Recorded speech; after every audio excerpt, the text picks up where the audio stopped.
Hello and welcome to another episode of Top of the League podcast. It's a very special occasion, isn't it, Gator? Oh, I am so pumped. We've been dreaming about this for weeks. Yeah, the stars are finally aligned and we have a fantastic rugby player with us. We have Scout Cheeks. Scout, welcome. Yeah. Gator's very excited. How are you, Scout?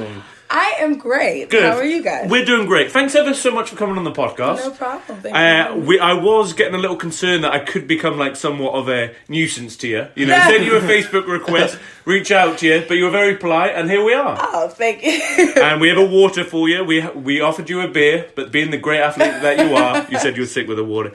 So, Scout, you are a current player of Pittsburgh Forge. Correct. D2 player, and she's a pretty good player, Gator. Pretty damn good player. Pretty good. Do you have any stats you could call out? Oh my goodness. Gator is the stat man, Scout. He loves doing the research. You gotta listen to our regular episodes for Stat Watch. Yeah, exactly. That's where I come out. But Scout led all of Midwest D2 women with 65 points and 13 tries. And if you're doing the math there, that means she scored all her points from tries. The next two, I think, maybe three of the top scorers were also their team's kickers. Okay. So that's how dominant you were as a player. And you only played in 4 games in a 6-game season. So, you know, if you project that out, you're probably scoring like close to 90. Exactly, yeah. So, Scout, you're a great rugby player. So good that you came to our attention just because we were calling out stats. We keep on seeing this name, Scout Cheeks. And we did mention in the podcast, it's a great name. It's almost like you were born to be an athlete with a name like Scout Cheeks. Your parents named you knowing that you were going to be a success and your name was going to just roll off the tongue. So, Scout, thanks for being out here. And, Scout, not only are you playing D2 rugby for Pittsburgh Forge, but you've progressed. You are probably the most famous person in rugby in the region. If you think about it, isn't she, Gator? So? Yeah. I think so. Gator now has played for the AIU Selects, made another step up. But, Scout, you've gone on and you are doing training camps for the USA national team. I am. That is well done there. That is phenomenal. Now, Scout, how did you get into playing rugby? We're obviously going to talk on your current playing career, what you're going to hope to achieve, and, you know, set the example for other young ladies in the region. But how did you get into rugby originally? So it was so just ironically, I was babysitting. I was a babysitter for these kids who live on a farm. Okay. In Pittsburgh? In Pittsburgh. You might know their dad, Matt Rosemeyer. You know who that is? Doesn't ring a bell to me. Oh, no, Okay. he's up with the Harlequins, right? Yeah. Okay. Yes, so, like, I was babysitting his kids, and they have acres and acres of land. So we'd be bored during the day. Literally, all we would do is just run around, play sports. We would never be inside the house. Excellent, yeah. And they have this weird shaped ball. Like, mind you, we're on these acres of just green land, and they have this weird shaped ball. I'm like, what is that? Like, it looks like a football, but it's a little bit like different. Really shaped. I don't know. And then they're like, this is rugby. Right. I'm like, what's rugby? And then they literally taught me what rugby is. How old are these kids? One was like, I'm going to say maybe like 10 and 7. So then, and then a little girl who was like 4 or 5 or something. So obviously, and like every person we've had on the podcast, like to me, growing up in Ireland, rugby is huge. Mm-hmm. But then I'm very aware in America it's not very popular. It's growing. It certainly is growing. I didn't know what it was. Yeah. But these kids obviously grew up in a household where their dad was playing or something. Exactly. Okay. So they obviously had grown up with it. They just thought, here's the norm. Right. We've got a babysitter.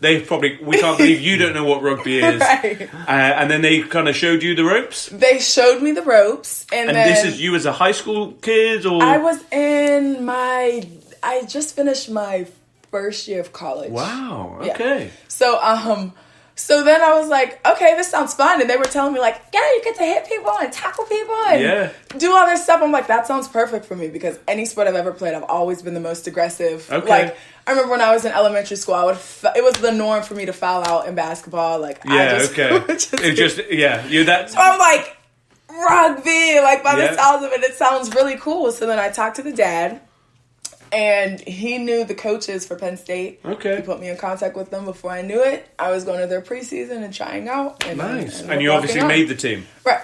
Super. Made the team. So that is quite, when you talk about it like professional athletes, a lot of soccer players, they've already like signed on the dotted contract at like the age of 12 that they're committed to a team, and like the family's relocating to Europe. Lionel Messi, one of the greatest footballers ever from South America, from Argentina, he was like over in Barcelona with his entire family at 12.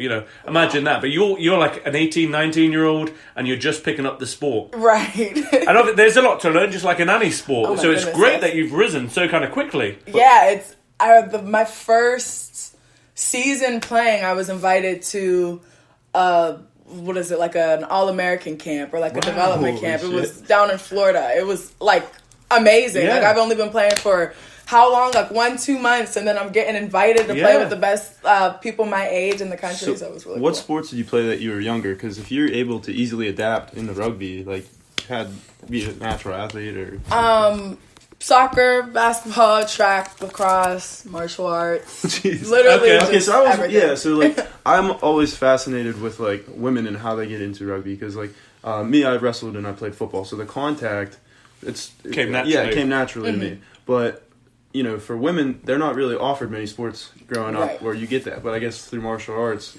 you were able to. In martial arts, I did for the least amount of time. Can I just ask you a quick question? Yes. Like, I'm a parent, right? And I'm just thinking, you got this one kid, Scout, who's playing basketball. It's a non-contact sport, and you keep on fouling out. Are your parents thinking, we need to find somewhere where she can get rid of this pent-up aggression? Is that where mixed martial arts came into it? No, they were literally just like, it was something that I just wanted to do, like me and my cousin, and we just decided to do it. But honestly, it didn't have as much. It was like cool. Yeah. Just You're doing your karate. I got scared there. But it didn't necessarily fulfill that like aggression. Okay. Or that release of aggression in the way that I wanted it to. You wanted but it was super cool. I just like trying new things. Sure, like, yeah. So you jump into anything, yeah. Right. And obviously you picked up the rugby, great. So then you went off to Penn State for college, and that's where you kind of started to play rugby. That's where I started to play. And your current position is at inside centre, outside centre? I play outside center for fours, but then like with the national team, I play wing. Wing, typically. okay, yeah. But I'm more familiar with wing.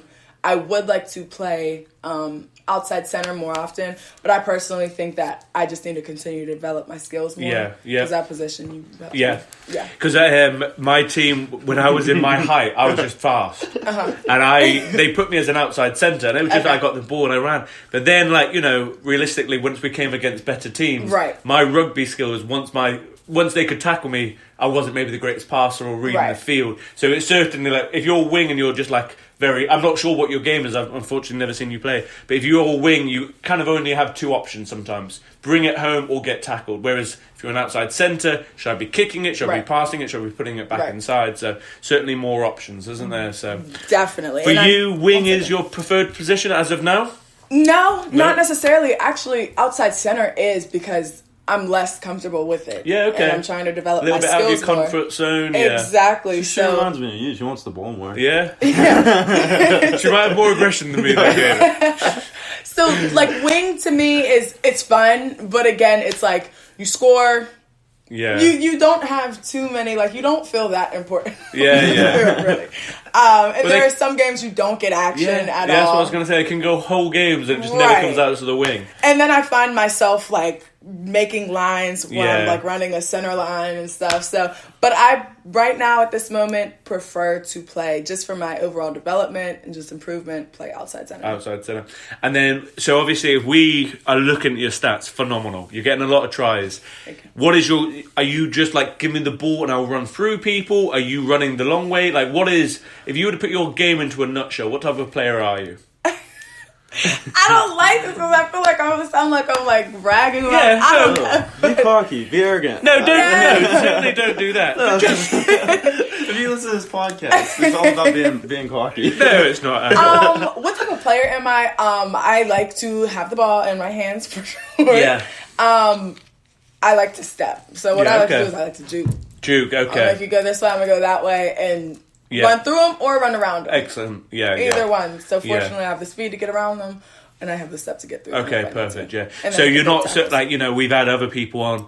Bill Marnell, the president of your current team, and he was going to say when he was in college, their entire game was we just bang. That was all they were told to do. All he wanted to do was it was a kind of a forwards game. Get the ball, look someone in the eyes, the impression I got, and they'll run hard. But you've a little bit more to your game. You're able to run around, you're duking, but you want the ball in your hands, yeah. Right, and then I also I'm fortunately strong enough where I could break a tackle as well. Like, if you look at, I always think, like, whenever I first started out playing wing, like, I'm bigger in terms of not necessarily height. Yeah. But, like, a lot of wings that you see are, like, skinny and smaller. So I kind of have that to my advantage as well. And it's also, when I love, if I am playing wing and I've got my teammate and we're kind of deciding which wing I want to be on the left or the right, I usually look across at the opposition. And seems to be, especially in the men's game, wing is a lot of times someone's new to the sport. They throw them into the wing. Right. Or they're not the most athletic. You might have holes in your game. And obviously they put me in a wing. I'm not sure if I'm insulting myself there. But it is sometimes you look at someone and you're like, okay. Yeah. Well, so my rookie year in the men's league, me and him were the starting wings. Mm-hmm. And how I kind of foresaw it was, if someone looked athletic and like muscular, they'd put me on them, and they'd want you to, take advantage of like, the weaker, weaker league. Yeah, but that's good man management by a coach's game. Shut this kid down. Exactly. Gator was the more defense minded, obviously with his background in wrestling. I guess like as a wing, you can consider me more of in comparison to others, like a power wing. Okay. Yeah. Sweet. Definitely. And then center, I also like center because you're in the center of the field. So you have way more options. And I really, something that I really need to and want to improve is my kicking. So, like, you're just in a really good position for that as well. Yeah. So can you tackle well? Because all these stats, they don't keep track of tackles or anything. I think I could work on my tackling for sure. But, I mean, it's cool.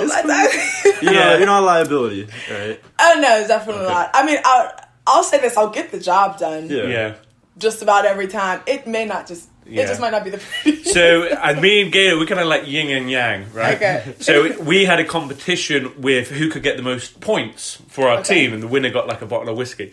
And obviously, if you got a try, you got X amount of points or whatnot. But Gator, who's so defensive-minded, he wanted to put into the stat watch in the counting who made the most tackles as well. That's the type of person Gator is. Wow. He wants to see the busybody work, which doesn't get a lot of attention, getting the more attention. So that's why he's asking about your tackling or whatnot.